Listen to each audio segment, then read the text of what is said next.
في بيت مليان قصص ومفاجآت كان فيه أخت وأخوها ما بيفرقوش بعض أبداً. مريم الكبيرة شوية أذكى من الكمبيوتر وأشطر من العصفورة، وسليم الصغير قلبه أبيض زي السحاب، بس بيحب يقلد أخته في كل حاجة حتى الحاجات الغلط. يلا يا مريم يا سليم، الفطار جاهز. 5 دقايق عايزة أنام. وأنا كمان 5 دقايق. هتلاقوا الأتوبيس مشي وسابكوا. بس هما ولا هنا، كانوا قاعدين كأنهم في سباق مين هيقول لأ أكتر. الأتوبيس عدى وماما سليم ومريم كانت واقفة بتضحك من الشباك. مريم وسليم كانوا بيجروا في الشارع، سليم وقع منه الكوتشي بتاعه ورجع يدور عليه، أما بقى مريم كانت بتحاول تمسك شنطتها اللي بتقع.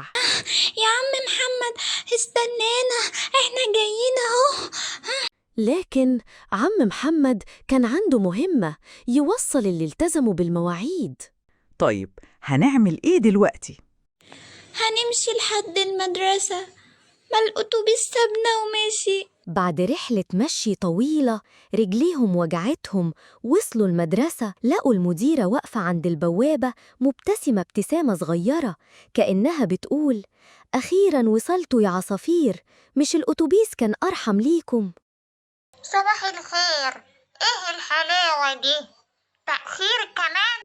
مريم وسليم كانوا واقفين محروجين وبيبتسموا بخجل عشان متأخرين. يبقى الواجب عندكم النهاردة هيكون كبير شويتين. ودي كانت أول علامة إن اليوم ده مش هيعدي عادي. وبعد لما رجعوا من المدرسة مامتهم نادت عليهم: يلا نرتب الأوضة. لأ، أنا مش فاضية. وأنا كمان مشغول.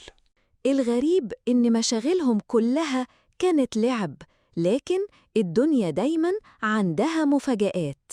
سليم بيكتشف عربيته المفضلة مكسورة تحت الكنبة، مريم بتلاقي لعبتها مليانة تراب. ليه محدش قال لي؟ لو كنتوا ساعدتوني من الأول، عربية سليم كانت هتفضل سليمة، ولعبة مريم كانت هتفضل نظيفة وبتنور زي النجوم.